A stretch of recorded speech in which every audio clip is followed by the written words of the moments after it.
Welcome, welcome, everyone. We are going to just give it a moment, let everyone get settled and online. Lovely to have you all here.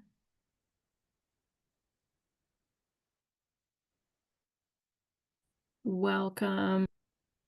So great to see you all. Thank you for taking the time to be here with us. I am about ancient practices for modern professionals, Ayurveda for the criminal legal system. This is going to be a really interesting Learn at Work Live. So buckle up. Hope you're ready. We love bringing these to you. So as you have needs and ideas, let us know. We will pull and curate things and share webinars with you. So I just want, for those of you who aren't familiar with us, I just want to tell you a little bit about the Alliance for Community and Justice Innovation, ACJI. We harness the science of implementation. We are implementation science nerds here. And we do that in hopes of really helping leaders to be exceptional, to help them nurture in thriving organizations. Our mission is to drive innovation. We like to elevate voices and achieve organizational excellence as we're thinking about the strategic use of benchmarks and data. Everything we do is aimed at shaping a better future for people and communities. And so we're just excited to share all the different pieces and parts of that work with all of you. We try to prioritize things like staff engagement, psychological safety, and the intentional design of healthy organizational cultures. And that's where today fits in. Today, we're talking about how to keep our people healthy and some different options that you can be thinking about to do that work. As pracademics, so we are practitioners at ACJI and have this love of academics. We try to blend practical experience with academic knowledge so that you can get better outcomes for yourself, your teams, your organizations. And that is what we are trying to do with our Learn at Work Live series, is bring you some interesting and innovative things that you can add to your toolbox. And so with that, I want to introduce you to a dear friend and colleague, Katie Weber. I'm excited to bring her to all of you. I've had the pleasure of knowing her as a peer and a friend and a colleague for many, many years. Katie brings such a unique blend of experience from her work, combining things like social work, criminal justice, and now holistic wellness for the last, I don't know, 10, 15 years. I can't wait to hear about all of that.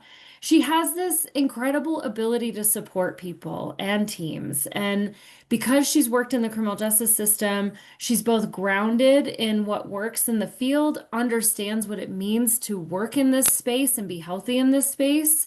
And she's just an all-around great human. So when I think about her career, she's had experience in probation and corrections and education. I met her when she was at parole.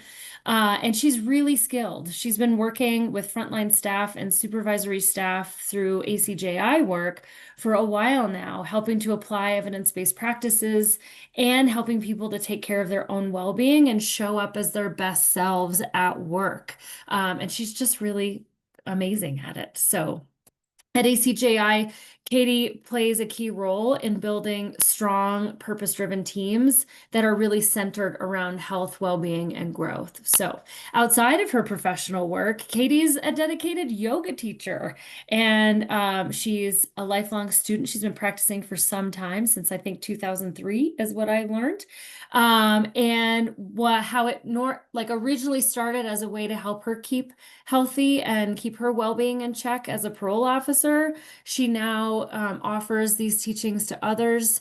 She began studying Ayurveda and is currently an Ayurvedic wellness counselor. And she's becoming a certified Ayurvedic practitioner in the next year. So she's got all these things, and we need to learn about all of them. Um, Essentially, what I know about Katie is that at her core, she believes that everyone holds the power to heal from within. And she's just really incredibly skilled at helping you to tap into that and figure out how you can heal from within for yourself and bring yourself, your best self, to all the things that you do. So, super excited to have her here with all of us today. If you have questions or comments, please don't hesitate to throw them in the chat. We want to hear from you. We're going to ask you some polls and have you participate in the chat as well. So say hello to everybody. Say hello to Katie. And let's jump into this jam-packed session today. Here's what we're going to be looking at. We're going to be talking about what Ayurveda is, because I'm still in the learning phase about how what this is, where it comes from, and how we can use it. We're going to talk about some of the practices that support this holistic view of health and well-being, and what that means for you individually. We're going to be trying to see how you can apply Ayurveda both to your own life and in your own work, but also with your clients. The research is pretty interesting here, so I'm excited for Katie to share some of the studies that have been done applying Ayurveda to correctional settings, and both for practitioners and for clients, and what that's looked like. We're going to try to see if you can identify at least one practice or one thing that you can do to bring some additional well-being into your life, and offer some opportunities to access some further support and services if you'd like them, if you're a nerd and want to learn more, just like me. So that's what we're covering today. It's jam-packed. If you have questions or need any help, please put them in the chat. We can't, it's a webinar, so we can't have people come off of mute. So I saw someone raise their hand. Just go ahead and throw us your question in that chat, okay? So let's start by just checking in with everyone. How are you feeling right now in your body? I'm going to ask you a poll, and would just love to check in. Like, how's your body feeling? How's your mind feeling? What's going on? So your options are: I'm feeling pretty calm and grounded, tense or tight, restless or fidgety, disconnected or numb, tired or drained, energized and alert. Those are some of your options. Hopefully this popped up on your screen here. I'm seeing lots of answers coming in.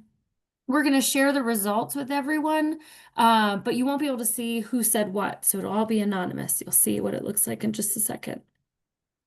And so here we go. Katie, we've got some stuff to work with. Let me share these results with everyone. It looks like coming in at about 36%, people are feeling kind of tired and drained. Then we've got 21% calm and grounded. Love that. So excited for those folks. 18% tense or tight. 15% restless or fidgety. 6% energized and alert. And 3% disconnected or numb. Katie, I'm curious, how do these results land for you? Does this feel like what you normally see, or how does it align with your experience? Yeah, I think that's a great question. And thank you all for joining us. And Alex, thanks for such a great intro. What I like about, seeing this is that there is a decent amount of folks that are calm and grounded. So that's really great to see that like kind of stability and that like self-care piece is already working for folks. And then that tight and tenseness, like that's really great body awareness. So I think folks that can identify that, it's huge. And then that restless and fidgety sort of energy, like I think that that's super great. All of this is great awareness. And there's practices that we can do to help support those that are feeling tight or tense or restless or even disconnected.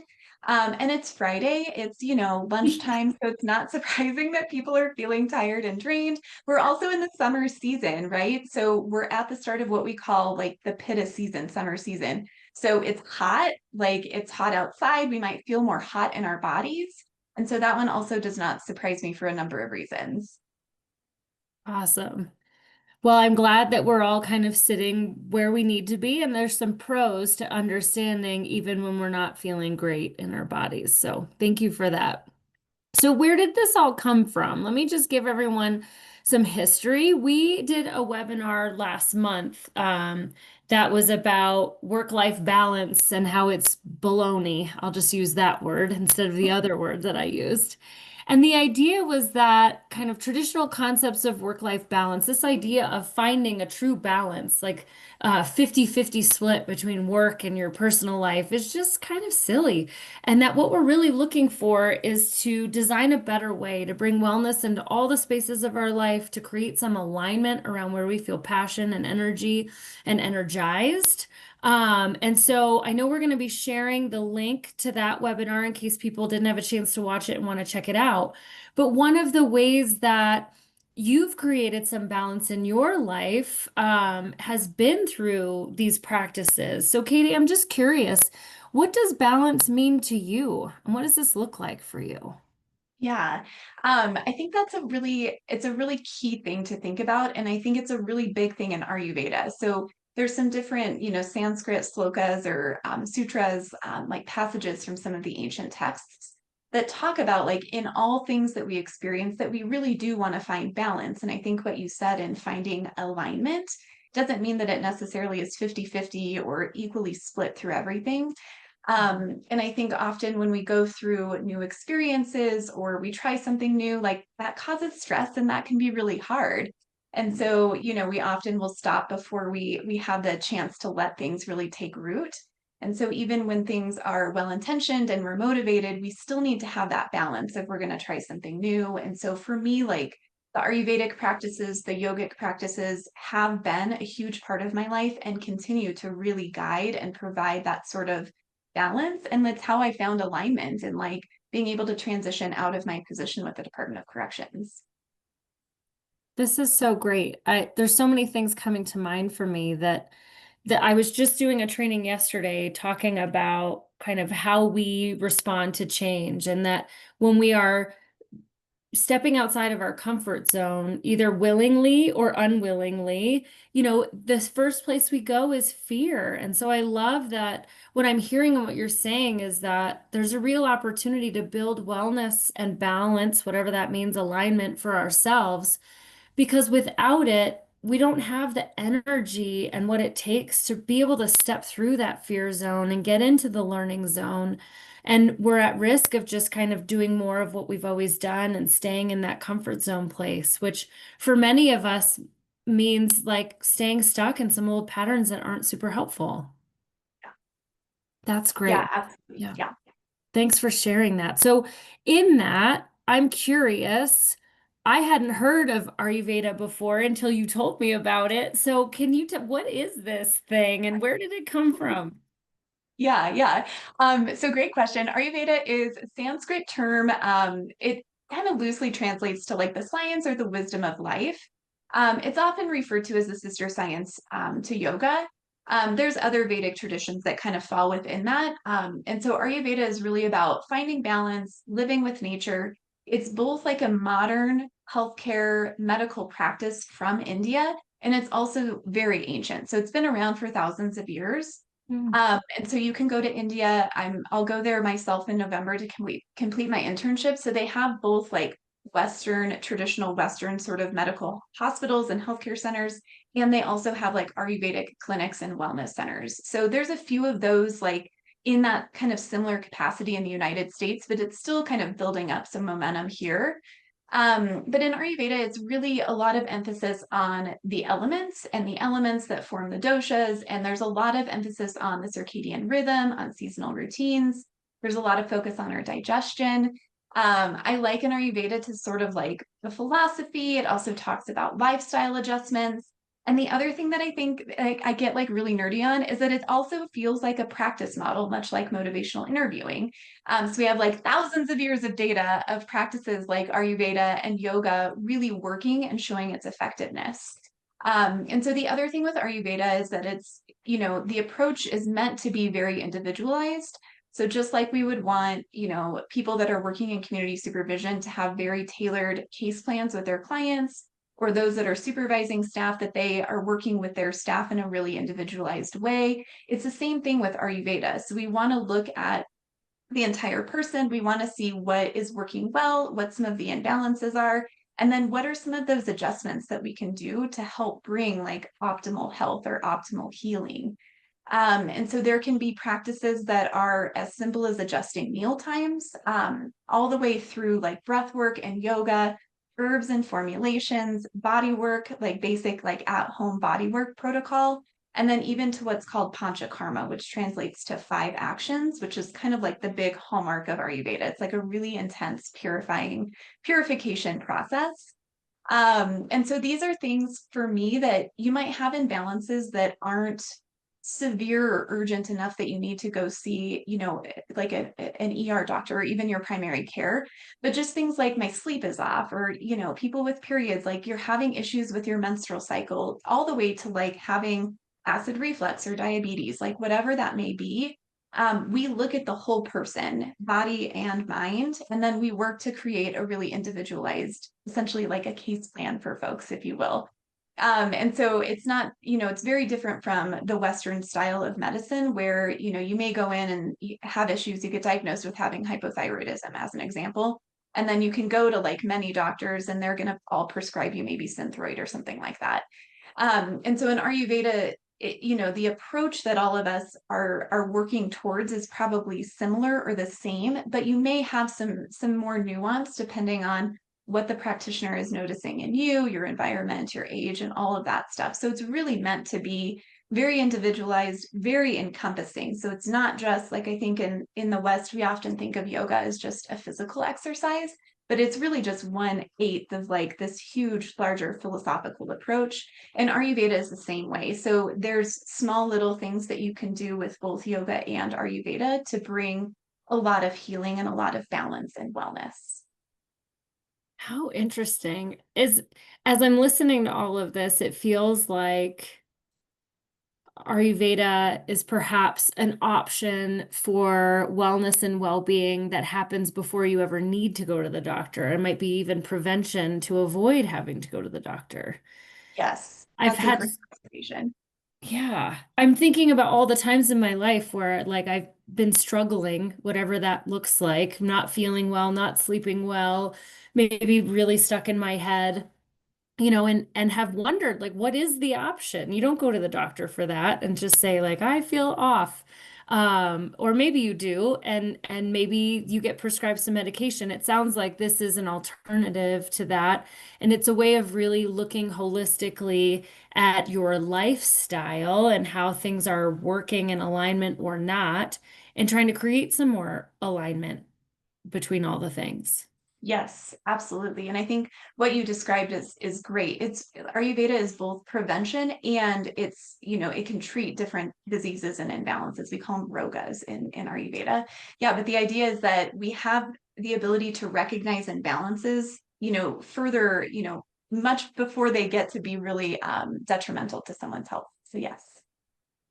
Well, I'm so glad we're talking about this then, because I think what we know from the literature is that people who work in this field and live in the system space have a lot of physical and emotional challenges as a result. It's not good on our bodies, it's not good on our minds. And so this is really exciting as an alternative option to think about what we can do about that and how we can take care of ourselves so that we don't get sick, so that we can, work in our passion and do the things that are important to us without then ruining our bodies and our minds as a result.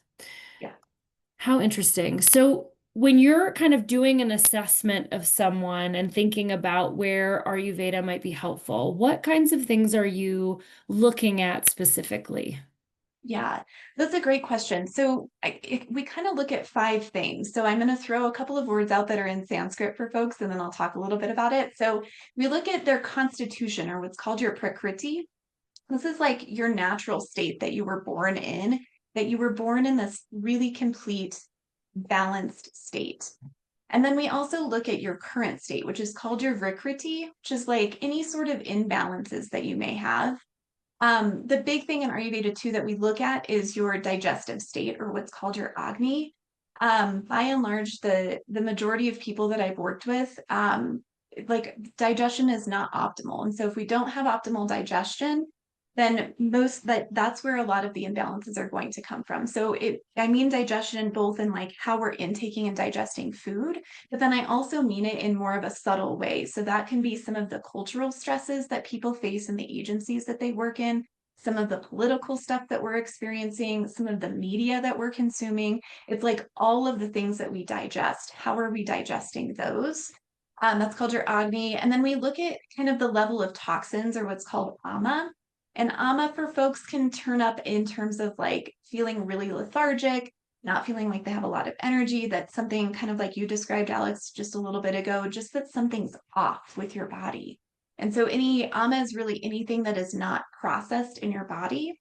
And then we also look at the channels or what's called your shrotas. So the shrotas may be blocked or they may have like excessive flow running through them, or somehow they're just not working properly. So we look at all five of those things. And then from that sort of intake conversation, then we look at recommendations about food and fluids, breath work, yoga, meditation, and that can be a lot more in depth. And then certainly herbs and formulations. And then beyond my scope of practice currently would be, some of those more in-depth panchakarma recommendations for folks. Wow. That sounds like a lot. You talked a lot about digestion. I know you've mentioned a few times it's a big part of this and kind of Mhm. seems to be at the center of a lot. But when you were talking about the current state piece, you also mentioned the word imbalance there. Can you give some examples of what imbalance might mean that's not connected to digestion or not kind of grounded in digestion? Yeah. Yeah, I think people can feel imbalanced like when you're really restless or like when you're not sleeping really well or like, you and I are both in Colorado, so it's very dry in Colorado. And so people may just have like dry skin, or their hair is really dry or they have dandruff or things like that that aren't super major, but they can also be like really big imbalances too. Something like diabetes or psoriasis or hypothyroidism, like I talked about, or just even knowing that like you don't quite feel right, like you just know something's off but you can't like tangibly note it and it won't come up on like traditional kind of tests either. Yeah. Some of the things that I'm thinking about are like, is this a space where you might be able to recognize I'm hyper focused on things, or I'm ruminating, or I'm overreacting or feeling triggered all the time. I'm just thinking of more of the stuff that goes on in our heads sometimes that is certainly connected to our bodies, but is this a practice or is this a body of work that can help to identify some of that and untangle some of those more brain related or thought related issues? Absolutely. Yeah. So we can talk about like the gunas in Ayurveda, which we'll talk a little bit more about it, I think, in our conversation. But essentially the gunas are describing mental qualities that we experience. So kind of what you described with like the rumination or the anxiety, the restlessness, like those are sort of those qualities in the mind. And in Ayurveda, we understand that like if there's an imbalance in the mind, there's going to be an imbalance in the body and vice versa. And so the ways that we can treat that, we'll take like the restlessness as an example. So you have a restless mind, you're constantly sort of like circling around different things. Like we may look at having you eat something that's going to be more grounding and nourishing. So that may be some like fruit veggies, or that may be adding some specific oils to your foods to make them a little bit heavier so that you're literally like grounding this like airy energy that's in your mind. You're kind of grounding it down and slowing it down. Yeah. The other thing that you can do is like external oil application. It's called abhyanga, where you're like, same kind of idea. You're coating yourself in this substance that's very like moist and nourishing and heavy. And it's the same idea that you're trying to bring those heavy qualities to something that's really airy and kind of ungrounded. So the idea is that you're using this idea of treating with opposites to find balance. So if I have a lot of airiness up in my head, that's kind of more of the Vata dosha as well. Then you're going to do some more grounding work. That can be through your food, that can be through doing like restorative yoga practices, that can be through doing work like an abhyanga and some other, like, I think I said breath practices, but other things like that that will slow everything down, ground you down, and just really nourish you. Mm. I love the idea of breath work because it's sneaky, right? Like you can do breath work when other people are around and no one really needs to know. I love that. So I want to check in with everyone who's online with us. I'm just curious, when it comes to your health and wellness, where are you mostly focused? Are you focused on, about health and wellness in your body, in your mind, or your spirit? And put in the chat if you can, which one of these areas do you think needs the most attention for you specifically right now? Where are you feeling out of alignment um, in your life? I'm loving this. So let's see what everyone's thinking. Okay, I'm seeing some mind, some bodies. Well, that's a pretty good mix. I feel like these are pretty even. I'm seeing a spirit. We've got a spirit in here. I love this. Health is wealth. Absolutely.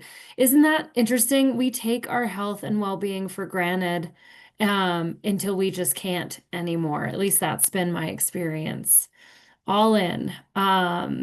Okay, so I'm seeing a pretty good mix. I don't know what you're seeing, Katie, but I'm seeing a pretty good mix between mind and body with a Yeah. little sprinkle of spirit. Yes. Does that make sense based on what you've seen in the past? Yeah, I think as you develop more awareness, you start to realize like if you have some body issues, you probably have some mind issues, even if it's like something that you could identify as like straight up like physical body. You have like a sprained ankle or something like that. There's still going to be some sort of mental imbalance about like how are you going to, run or walk your dog or what's that going to look like? And then vice versa, like maybe you've got some like emotional mental stuff going on that might like slow your digestion down. Like in Mm. Ayurveda, we talk about how if you've gone through grief, grief is going to be slow on your digestion. And so you can like tailor your what you eat so that it's not as heavy for you to digest. So there's lots of like considerations with that. And I think the awareness that folks have is great. Yeah. That's so fascinating and makes so much sense. It feels like a really common sense, but aha moment for me that like if you are struggling in your mind, it is likely having an impact on your physical body. And whether that's grief or trauma or fatigue or burnout or, some of those things that we experience just by being in this field and the work that we do, I can see how it would take a toll on your physical health as well. We're so connected, and yet we talk about ourselves as disconnected so often. So let's get into your journey here because I want to really talk about the impact on clients and practitioners. And I know you have some good studies and examples. How did you come across Ayurveda and what impact did it have on you, especially when you were, a parole officer and working in the field and doing all of this work? Like, how has it helped you? Yeah. So I started working for DOC in Colorado in 2008 and like fresh out of college, I went through police academy. Like in Colorado, parole officers are armed. So it was a really stressful position in my early 20s. And I've always kind of practiced yoga on and off. I think my first class was in 2003, but when I started with DOC in 2008, I didn't really know what I needed, but I knew that I needed something. And I knew that when I went and practiced at the studio by my apartment, that I felt like a huge release. And so I didn't understand any of the mechanics of it. I didn't really know. I just knew that like I needed to go and I knew that I would feel better after I started going. So in 2015, I did my first yoga teacher training, and I was still a parole officer at the time. So I was teaching yoga in the community. I was on call, like responding to stuff as a parole officer still. And then a few years later, I took an advanced yoga teacher training. So in both of those teacher trainings, we learned, a little bit in my 200-hour, but much more in my advanced yoga teacher training. We learned about Ayurveda. And so it was interesting because at the time I was able to actually teach yoga at the women's prison in Denver. And so was able to really be inundated in that environment and teaching a practice that I felt very like personally attached to. And I was really fascinated in terms of like Ayurveda's understanding of the mind, or what's called manos, and the gunas, which I talked a little bit about before. And it was just kind of a really brief intro of like how the food that we eat can really influence our mind and behavior and vice versa. So, as an example, you've got someone that may run a little bit more irritated at times. You might describe them as being like fiery, and then they're eating like really spicy food, and it's summertime out, and they're having like, tortilla chips and their guacamole and salsa, and they're eating really spicy things. And then they're watching maybe some like spicy stuff on TV. And then they get into like arguments with people. Like that's the pitta dosha. And so the idea is that like, as you become more aware of those things, you can start to make different shifts in what you do. And so personally, I started working with my own Ayurvedic practitioner in 2017-ish. So I would have transferred out of my parole officer position, and I was a specialized trainer. So I was doing more of the evidence-based work then. And kind of like you described, Alex, like I didn't have anything really big in terms of my health, but I just felt like there was stuff that was off. Like I remember having some digestive issues, and I also had some hypothyroidism, and I was eating vegan too. And so in my first couple of sessions with my practitioner, she's lovely. I still like talk to her and reach out to her from time to time. I remember her asking like, what did I do for fun? And I kind of was like, I don't know. I like read nonfiction and I watch documentaries, and like sometimes I go hike. And I talked about like spending time with friends at the time who were mostly working in the criminal legal system. They were still parole officers or in the field. So we had a lot of like trauma bonding was like what our friendship was on. Mm-hmm. Um, and she had asked me like, well, what made you want to be vegan? Why did you want to work in DOC and all this stuff? And I was like, well, I like want to make a difference. Like I feel like veganism might be really helpful, and I want to make a really big impact on people in the criminal legal system. And so she kind of looked at me and she was like, that's like a really pitta dosha sort of trait, this like action, taking initiative, like leading things forward, wanting to bring change. Like that's very like pitta, the ability to like transform, is the pitta dosha. And so she like, I felt like she saw me in a way that I had never been like seen before in that kind of way. And so learning more about it from her was really helpful, and just like basic sort of food considerations and, some different spices. And she was the one that told me the first thing about doing the Abhyanga, the oil massage, to really like start to slow down and like calm down all of this sort of Rajasic Pitta sort of energy. And so in 2022, I started to formally study Ayurveda. So my school is Kerala Ayurveda. They have a campus in like kind of near San Jose in California. And then I'm finishing up my practitioner certification. Um, and so for me, it was like it started really small with just like learning about it a little bit in my yoga teacher training, and then working with my own practitioner and implementing some of those things. And those were like basic things like diet sort of stuff, diet considerations, like really thinking about what I was going to do for fun and what was I doing outside of my time as a parole officer or as a trainer to bring some more balance and like alleviate some of the stress. Like she suggested that I read fictional books, and I was like, why would I read fictional books? And now that's like one of my favorite things to read. So it was just this idea of like breaking out of what I had been doing and doing it in a way so that I had balance and the capacity to like keep working as I have. I have so much work to do. I saw so much of myself in your story, Katie. And I love your answer to fiction books because I was thinking that in my head. Oh boy, so much work to be done. Well, thank you for sharing that. That sounds so interesting. It sounds like, maybe I'm projecting, but like you kind of stumbled on it. You weren't sure. You tried some things, you had some success, and it really helped you to create some of that balance and wellness for yourself. And now you've been bringing it to others. So, can you tell us a little bit about what you've seen in terms of Ayurveda and it working with clients? Yeah, so this is I've seen Ayurveda in ways that is not called Ayurveda, right? So there's some interesting studies in the field of what's called nutritional psychiatry. that I certainly think can be related to having an Ayurvedic understanding for work with clients. So in Ayurveda, there's a big emphasis on food and like when to eat, what to eat, proper food combinations, different qualities of food. And so this is very different from our understanding of food and nutrition in the West. And so when I talk about like qualities of foods, like there's foods that are drying, there's foods that are scraping, there's foods that are rough, there's foods that are nourishing and heavy and all of that. And so there's a lot of considerations in terms of what we intake, whether it's clients or otherwise.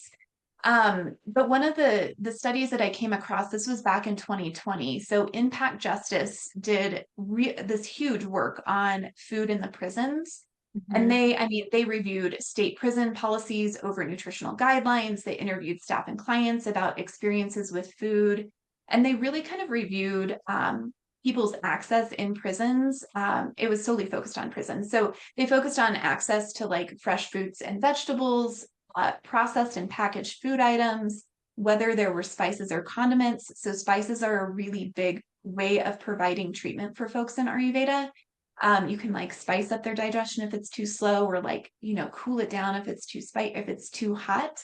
And they also looked at like the environmental spaces where people are eating in prisons, which is a big thing in Ayurveda too, is like what's around you as you're intaking your food, not just like literally what are you eating, but like what's the environment around you? And is it stressful, or is it welcoming? Is it safe? Is it warm, or is it freezing? Mm. Um, and they also, a big thing in Ayurveda is looking at the timing of meals. And so, you want to make sure that you have proper time to rest between when you eat. So, like that rest and digest cycle. But then, if you go too long without eating, which some people can do some of the time, but otherwise, that can cause like a host of a lot of other issues for people. We call it like a vata aggravation. If vata is aggravated, everything else is going to get aggravated. So, what we know from like a Western perspective is that in just a short amount of time, eating unhealthy can cause a lot of issues. Like, as an example, you have cholesterol increase, there's more body fat, and then your immune system becomes compromised, which is obviously an issue if you're in prisons or community corrections, where there's going to be like more likely a spread of infectious diseases, as an example. I think we saw that with COVID. Mm. On the other hand, people may experience the other side of it where they have like a decline in body weight, which then sets them up for being dehydrated. There's electrolyte imbalances and all of the things like that.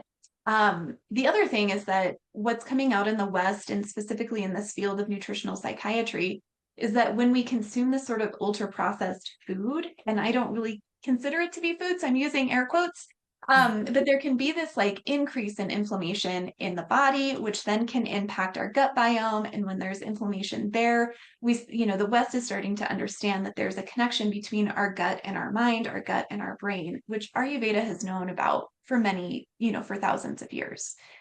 And so you can have, what the Western research is showing that, when there's low grade inflammation, you can have shifts in terms of like mood and aggression.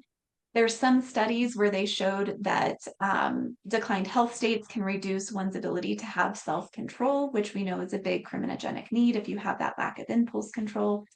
And there's studies too that show lack of proper nutrition in utero. So this is like, in utero, if there's lack of nutrition there, they've shown that that can lead to more criminal behavior down the line. And so one of the things in Ayurveda is a lot of care and prep given to people that are looking to become pregnant, and what you do to prep your body for both partners, and how you support the woman, the mom, to carry in term, so that ultimately you significantly limit harm done in society, which I just think is fascinating to think about.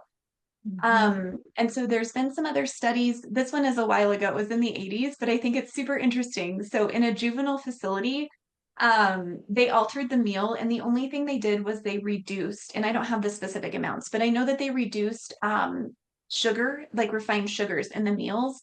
And there was a 45% decrease in disciplinary infractions just by doing that, which I Whoa. think is so interesting. Yeah. They replicated, or there was another study on a much larger scale where it was kind of similar. They removed the highly processed food items and provided healthier options. And it was something similar, like 47% reduction in infractions and overall sort of insubordinate issues. And there's a lot of other interesting work out of the Nova Institute for Health centering around the like intersection of public health, nutritional psychiatry, and the criminal legal system. So if folks are interested, that's a great place to kind of tap into for that. And then I think it's really interesting too, Alex, because I've had such an in-depth background in terms of working with folks in criminogenic needs and looking at CBT sort of practices. So CBT, MRT, SSIC, DBT, like all of these sort of cognitive-based practices, I think are great. However, if you're only addressing the mind and you're not addressing gut health and digestion, we're missing a really big piece of this. And so I think as you can incorporate more of these like Ayurvedic considerations in terms of like, what is the food that we're serving folks in prisons, in community corrections, and then even public school lunches, or, we could go in different sectors too.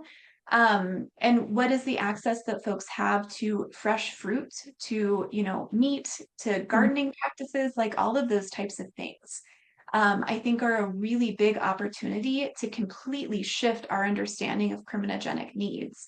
So if we start at the root and we're addressing digestion, like, those CBT practices are going to be even more helpful. Mm, so fascinating.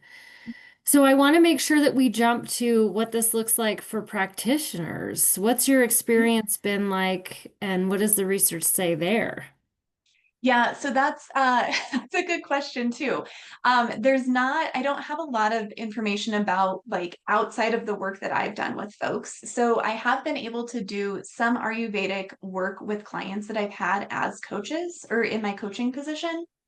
And I think the big opportunity for folks is really looking at our own health intake and what our lifestyle is, the environment that we're working in, and sort of what people are eating. And I think it's interesting too. It would be so fascinating to see if there was an Ayurvedic agency and like looking at their, excessive use of force incidences, or looking at how often people are using sick time versus like, are they well and they're taking time off because they can go do some more things. Mm, And so for me, when I was still working in DOC, one of the things that I learned was just like having cooked meals as often as I could. And so for me, that meant like and maybe I don't remember if you were still there when I was doing this, Alex. I had like a rice cooker that I would take at the Broadway office, and I'd put in my rice, and I had pre-chopped veggies, and I had my spices, and I would plug it in, and I would go get some more work done, and then I would go back and eat my rice and dal and my veggies, and it was a fresh cooked meal for lunch. But like that was like that alone was like huge for me because the office was always cold. I run cold. That's like a vata dosha thing. But really like nourishing myself in that way was super helpful. And so I think as I'm able to start to work with more people and start to talk with people about, some of these different practices, I think that there's a lot of opportunity in terms of not just the food that we eat, but some of these other practices like the breath practices or reflective journaling sort of things, and really just looking at that in general for folks. that's so interesting and makes a lot of sense. I do want to just point to the chat here really quick because I think it's interesting. Thomas is saying that as a school teacher, the sugar information isn't surprising, but fascinating. And then Janet adds that prison residents had the opportunity to participate in a Krispy Kreme chocolate milk fundraiser. A riot ensued and had to lock everyone down. Hashtag sugar, right? Like, we know this, I feel like I know this with my kids. Things don't go well when they eat too much sugar. And yet, if we are mindless in how we're consuming things, sometimes things can get out of control. So fascinating that there are small little ways that you can bring more alignment to your mind and your body, even in the workplace. And Mhm. I wonder for all of us, like what that could do for how we're showing up at work, how we're showing up with each other, how we're taking care of ourselves. I Yeah. love that. Now, And I you've think, used a few oh, terms here, Katie. Oh, I'm sorry. Did you have more to add? just something really quick because I think this is so interesting. So, oftentimes when people have the sugar craving, like a sweet sort of craving, It's often the body's way of saying that the body isn't grounded. And so you eat sugar to try to because you're trying to satiate your body. But the idea is that in Ayurveda, when you have those kind of signals, you can eat things that have this sweet sort of elemental taste, which is not sugar. I'm not talking about that, but I'm talking about sweet, fruits or root veggies that are going to provide more of that stability and that nourishment. And so if you catch yourself having some sugar, chocolate sort of cravings, it's probably your body's way of saying I'm not super grounded, and bringing in that opposite quality, not through sugar but through root veggies, literally things that are in the ground and that are heavy, to help bring that balance. Where were you an hour ago when I was downing some licorice? I had leftover licorice from my travel, and I was like, someone's got to eat it, and I feel like sugar. Next time I'll eat a sweet potato or There you something. go. Sweet potato is perfect. Darn it. All right.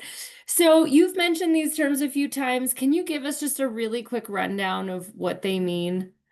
Yeah. Yeah. So when I talk about Vata, Pitta, and Kapha, these are what's called doshas in Ayurveda. And dosha is kind of we don't have a direct translation for this in the West, but dosha is essentially like an energetic principle. And it's also something that can go out of balance. So we can understand the doshas. So I'll use Pitta as an example. We can understand Pitta in terms of the times of day, which would be 10 a.m. to 2 p.m., 10 p.m. to 2 a.m. It's our digestive time, we want to be eating our heaviest meal. In between 10 and 2, it's also 10 and 2 at night, where we're doing all of that subtle digestion. It's also the summer season. Most of us, I'm guessing, on our call are in our Pitta phase of life, where we're out in the world, we're working, we're taking action, we're taking initiative. And so we can see that in our life cycle, we can see it in the circadian rhythm, and all of those things. But I think what's interesting is we can look at this from an organizational standpoint. Mm. So say that you have an issue, there's jail backlog, right? So you have to get a bunch of people released out, and you're not really sure how you're going to do it, but you're mandated to do it from legislative policy or whatever. So you know that you have some people on your team that are constantly coming up with different ideas. They're very innovative, they're very creative. The other thing is they might be late a lot of times, or they might come in and they have copies filled on their notebook, or maybe their copy is on their clothes. This is the Vata dosha. So Vata people in general are very creative. They're comprised of the elements of air and ether. So they're constantly sort of in this dream state. They're very creative. They can come up with a lot of ideas. When not balanced, though, they can feel really ungrounded and kind of untethered. And so they may run late, as an example, not because they don't care or anything. They're just got lost in something else that they're doing. Mm. And so from a physical standpoint, Vata people tend to be kind of smaller framed. They run cold usually. They can often be they have more dry skin, or just dryness in general. But from an organizational standpoint, I think we can all recognize some of those folks that are always going to have those great ideas. So the next one is our Pitta people, and our Pitta people are, the ones that are going to take the ideas that Vata have, and they're going to run with them. So Mm. Pitta people are made of fire and a little bit of water. So Pitta people are very sharp, they're smart, they're very witty, and they're often the directors. They're the ones that are going to take the ideas and the visions of Vata people, and they're going to drive it forward. Pitta people, when not necessarily balanced, can be a little fiery. They can be a little irritated. They can get hankry too. And so, Pitta people are typically medium build in terms of their mental sort of processes. They're usually very present focused. Vata people can get lost in the future and all of the what if scenarios. Pitta people tend to be a little bit more present. They're going to drive it forward. They're all about the energy of transformation. Kapha people, Kapha in terms of our organization, so the elements that comprise Kapha are earth and water. So they're our heaviest, densest sort of energy. Kapha people are the ones that they don't like change, right? They really are comfortable with what they do. They like doing the repetitive tasks. Whereas Pitta people like to get in, they have, like you said this at the beginning of our session, Alex, you're like, this is a packed session. That's like a very Pitta thing to say. Kapha people are like way more laid back. They want to just like intake information. They're good in like the repetitive stuff. But from an implementation standpoint, these are probably the people that we have a hard time like coming along with the change, right? Like they want to hold on to it. They don't want to change. It's really uncomfortable for them. And the interesting thing in kappa like physical traits is that you can often see the like weight in terms of like them holding on, right? So they have a hard time letting go of things. So Vata people are constantly sort of ruminating and like playing the what if game.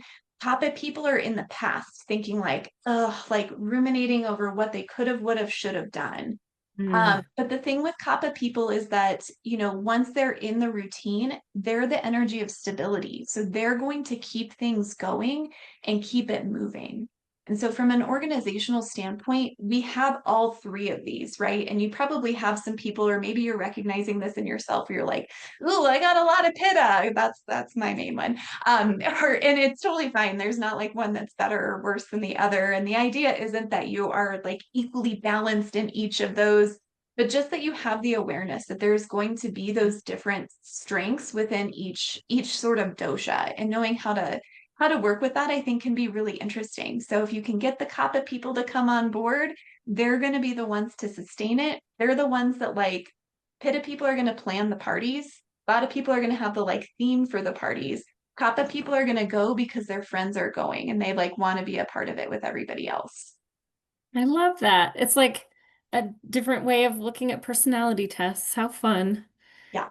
That's so cool. I see myself in the Vata Pitta piece. I haven't decided yet, but somewhere in there. And I only say that because yesterday I very promptly spilled an entire coffee all over my suit that I was wearing and had to change. So, and was lost and confused and all the things. So it feels Yeah. very telling.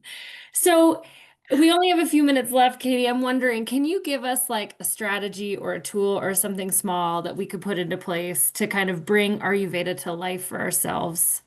Yeah, yeah, it's kind of hard with Ayurveda because we want it to be so individualized. But in Hmm. general, what I tell people when I work with them, is especially in the CJ system, because there is so much stress and like variability with scheduling and things like that, is to regularize your meal times and sleep wake times as best you can. So ideally, 3 meals a day, breakfast before 8, lunch right around 12, dinner sometime around 5:30 or 6, so that you give your body time to digest before you're trying to go to bed. And then fresh cooked meals as best you can. So, like I talked about, the nutritional psychiatry, and that, I don't think I mentioned this one. There was one about OJ. This is my body coming in. One of the juvenile facilities simply just added orange juice to their menu, and they noticed a reduction in behavioral issues.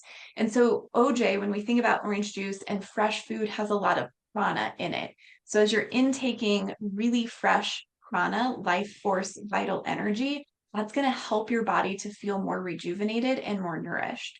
So like that would be a big one. And the other thing with your meal times is that a lot of people aren't hungry for breakfast, or they're not hungry for dinner, or they don't eat until it's like 5 o'clock, and then they're like starving and they're like anxious or they're hangry.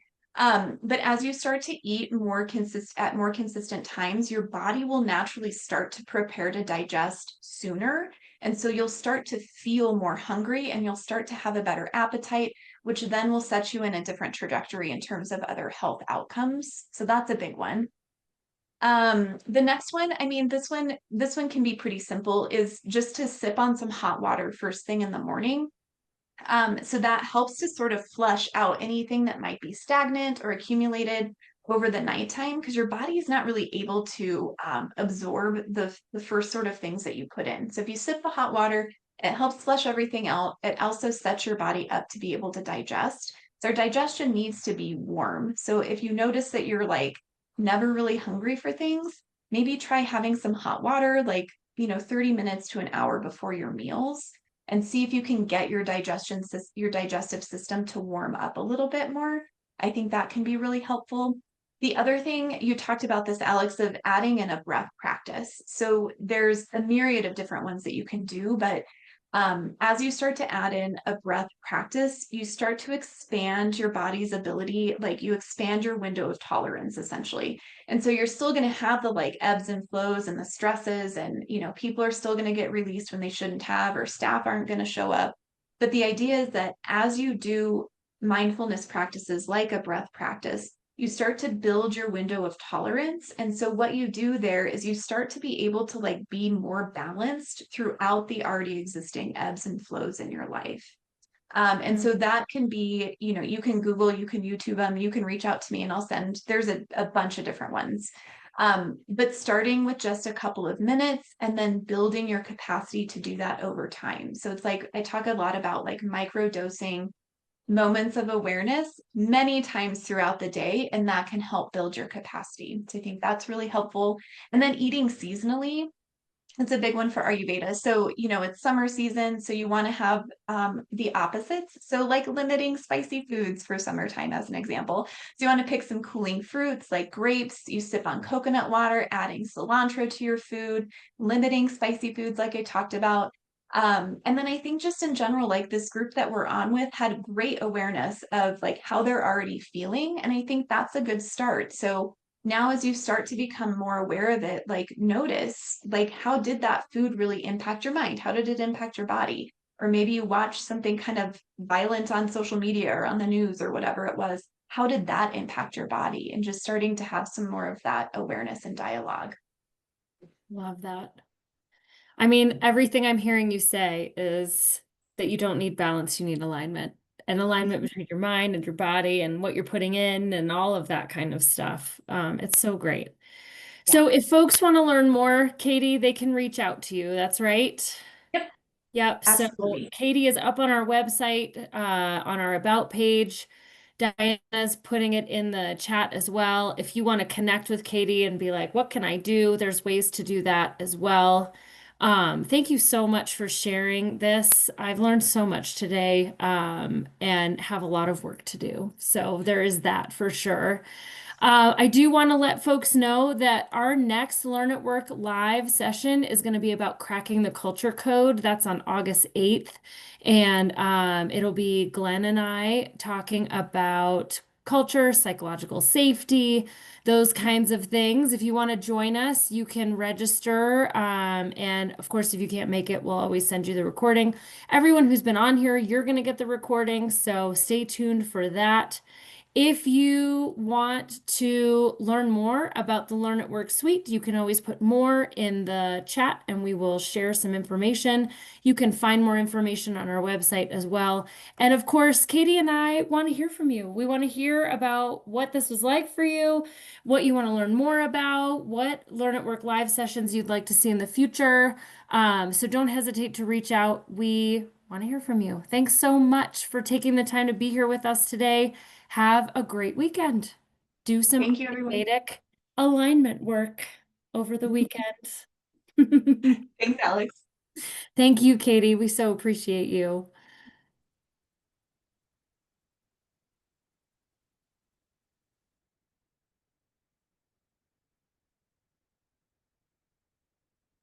Bye, everyone. Thanks for being here.